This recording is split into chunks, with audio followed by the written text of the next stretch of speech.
छोटी सी ख्वाहिश। सुबह चाय का पानी चढ़ाकर रूपा उबलते पानी को देख रही थी। पानी में चाय पत्ती का रंग घुलते देखना और उसकी खुशबू को अपने चेहरे पर महसूस करना बेहद सुकून देता था उसे। रोज़मर्रा की भागती दौड़ती जिंदगी से ऐसे ही छोटे छोटे पल चुराना उसे तरोताज़ा कर देता था। तभी फ़ोन पर फेसबुक की मैसेज टोन सुनाई दी। किसी ने कुछ पोस्ट किया था शायद। उसकी सहेली बृंदा ने अपनी ट्रिप के फ़ोटो पोस्ट किए थे।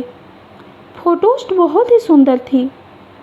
बृंदा और उसके पति कुणाल के साथ में काफ़ी सारे फ़ोटो थे, जिन्हें देखकर रूपा के मन में एक सुई सी चुभ गई।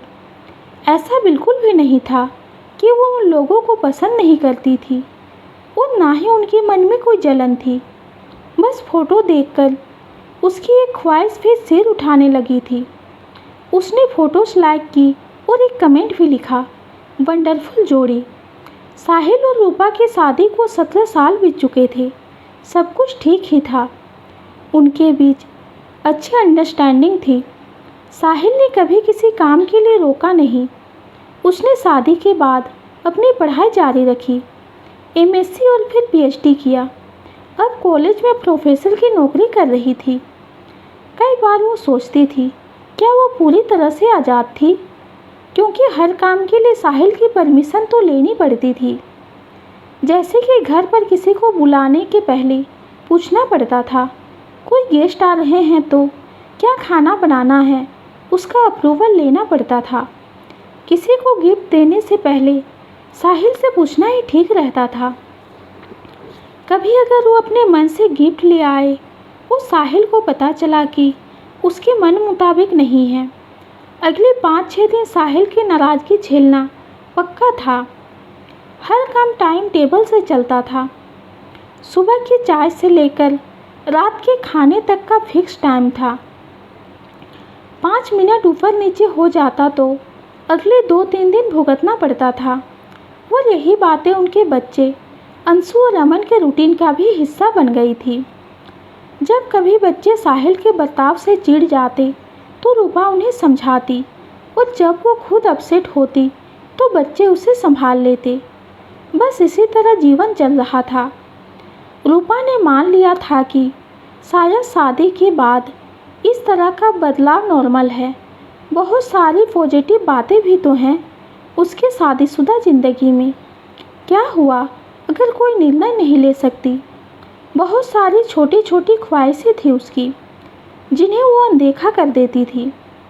ऐसा ही एक ख्वाहिश थी साहिल के साथ एक फ़ोटोग्राफ खिंचवाने की। यह ख्वाहिशें भी कितनी अजीब होती है ना। कई छोटी बातें हैं जो किसी के लिए रोज़मर्रा की आम बात होती है और वही किसी के लिए ख्वाहिशें बन जाती है। जैसे पिंजरे के पंछी आसमान में उड़ते परिंदे को देखकर यह सोचते हैं, काश हम भी उड़ पाते।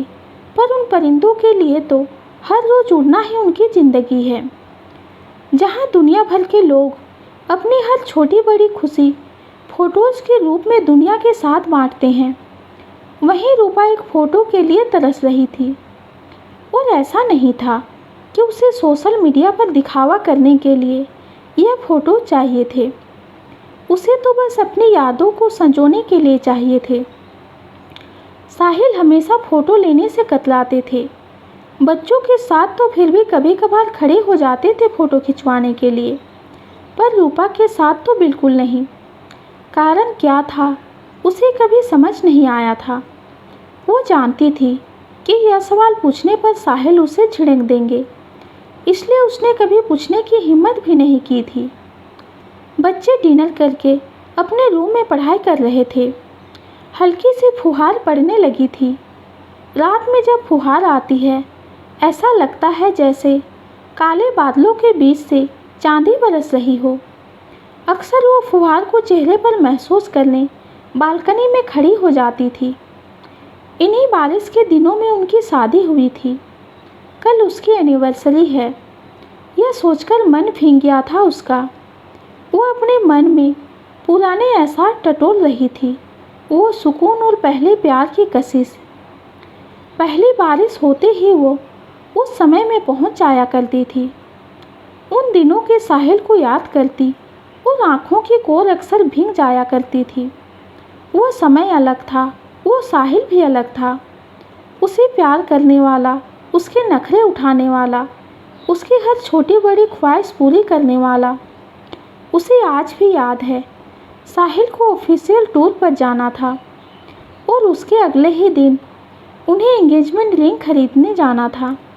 साहिल का पहुंचना लगभग नामुमकिन था, पर रात भर ड्राइव करके साहिल समय पर लौट आया था, सिर्फ रूपा को खुश करने के लिए। पर शादी के बाद धीरे धीरे सब बदलने लगा था और अब इतना कुछ बदल गया था कि लगता ही नहीं था कि वो यही साहिल है और वो दोनों कभी लव बर्ड्स थे। डोरबेल की आवाज़ से रूपा ख्यालों की दुनिया से बाहर निकली। साहिल ऑफिस से लौट आया था।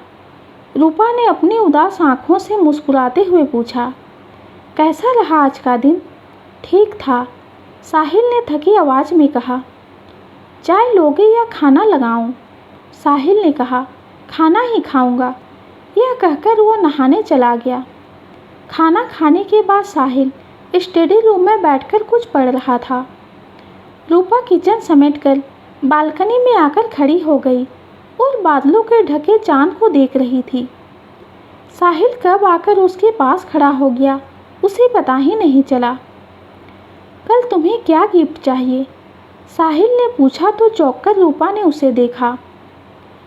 तुम्हारी कार बदल लेते हैं, नई कार एक परफेक्ट गिफ्ट है, क्या कहती हो? रूपा ने एकदम खाली नज़रों से उसकी तरफ देखते हुए कहा, मुझे कुछ नहीं चाहिए। कितने साल हो गए हैं शादी को, सब कुछ तो है मेरे पास। मुझे लगा यह सुनकर तुम खुश हो जाओगी, साहिल ने कहा। रूपा ने आंखों में आंखें डालकर पूछा, तुम मुझे एनिवर्सरी पर गिफ्ट क्यों देते हो? क्योंकि मैं तुम्हें खुश करना चाहता हूँ। क्या तुम्हें लगता है कि मैं गिफ्ट से खुश होती हूँ? तुम खुश तो होती ही होगी। मैं तुम्हें हमेशा अच्छे और एक्सपेंसिव गिफ्ट देता हूँ। साहिल ने थोड़ा मजाकिया अंदाज में कहा, क्या तुम मुझे वाकई खुश देखना चाहते हो साहिल? साहिल को कुछ समझ में नहीं आ रहा था। उसके चेहरे पर मिक्स्ड रिएक्शन थे। पहले शौक के भाव उभरे और फिर चिंता की लकीरें, क्योंकि रूपा ने आज तक उसके हर फैसले को बिना सवाल किए माना था। तुम्हें क्या हुआ है? ये कैसी बातें कर रही हो? आज तक तुमने ऐसी बात नहीं कही है। आपने कभी पूछा ही नहीं, इसलिए मैंने कहा नहीं। शायद आज भी नहीं कहती, पर तुम्हारा ये भ्रम दूर करना ज़रूरी लगा कि महंगे गिफ्ट देने से मैं खुश होती हूँ। अगर आप मुझे कोई गिफ्ट देना ही चाहते हैं तो मुझे आपके साथ एक फ़ोटो चाहिए। एक यादों का गुलदस्ता सजाना चाहती हूँ मैं। कितने साल हो गए, हमारा साथ में एक भी फ़ोटो नहीं है। अगर तुम वाकई में मेरी खुशी चाहते हो तो क्या तुम मुझे प्रॉमिस कर सकते हो कि हम हर एनिवर्सरी पर साथ में एक फ़ोटो क्लिक करवाएंगे?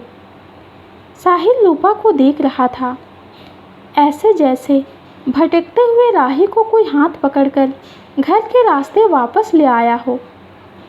क्या ये तुम्हारे लिए इतना ज़रूरी है रूपा? रूपा ने कहा, हाँ, बस यही चाहती हूँ मैं। मुझे कार नहीं चाहिए, बस एक फ़ोटो चाहिए तुम्हारे साथ। साहिल तड़पकर बोला, तुम जानना चाहती हो ना कि क्यों नहीं पसंद करता मैं फ़ोटोज़?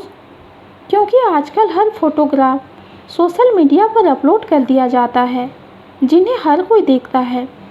अब तुम मुझे दकियानूसी कहो या पुराने ख्यालात वाला, मुझे लगता है कि हमारी फैमिली फ़ोटोग्राफ्स कई तरह के लोग देखेंगे और हर कोई तो हमारा वेल विशर नहीं होता ना। जलने वाले लोगों की नज़र लगने का डर होता है, बस यही कारण है। फ़ोटोज़ पर कितने लाइक कमेंट्स मिले हैं, उसी पर खुशी डिपेंड करने लगती है और फ़ोटोज़ का मिसयूज भी हो सकता है। मैं बच्चों को और तुम्हें इनसे दूर रखना चाहता था, पर मैंने तुमसे ये कभी डिस्कस नहीं किया। रूपा की आंखें प्यार का समुंदर झिलमिला रहा था। वो बोली, मैं समझती हूँ आपकी चिंता, मुझे भी बिल्कुल शौक नहीं है अपनी पर्सनल लाइफ को पब्लिक करने का। बस यादों का एक कलोज बनाना चाहती हूँ।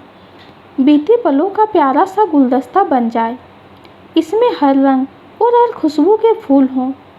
जब हम बूढ़े हो जाएंगे शायद उन्हें देखकर हमें सुकून और सहारा मिले। साहिल को अपने ऊपर शर्म आने लगी थी। उसने कहा, तुम बिल्कुल भी नहीं बदली हो रूपा। तुम ऐसे ही हो जैसे पहले थी, पर मैं बहुत बदल गया हूँ ना। बहुत हार्श और डोमिनेटिंग हो गया हूँ। अब मुझे एहसास हो रहा है इस बात का। मैं मानता हूँ तुम्हें और बच्चों को टेकन फॉर ग्रांटेड लेता हूँ। मुझे लगता है मैं जो बोल रहा हूँ वही सही है। मैंने कभी यह जानने की कोशिश नहीं की कि तुम लोग क्या सोचते हो। तुमने कभी कोई डिमांड नहीं रखी। हर बार बिना किसी विवाद के मेरी हर बात मानती रही। हमेशा मेरा साथ दिया। ऐसा क्यों करती हो तुम? इतना क्यों चाहती हो? तुम्ही ने बिगाड़ा है मुझे। अब सुधारना भी तुम्हें ही पड़ेगा। डांटा करो मुझे जब कुछ गलत करूं। बहस किया करो मेरे साथ। अपनी बात मनवाया करो प्लीज़। क्या मदद करोगी तुम मेरी? फिर से पहले वाला साहिल बनने में। तभी बादलों के बीच चांद निकल आया। रूपा को पास में खींचते हुए साहिल ने कहा, चलो चांद के साथ सेल्फी लेते हैं। चांद और साहिल दोनों ही मुस्कुरा रहे थे।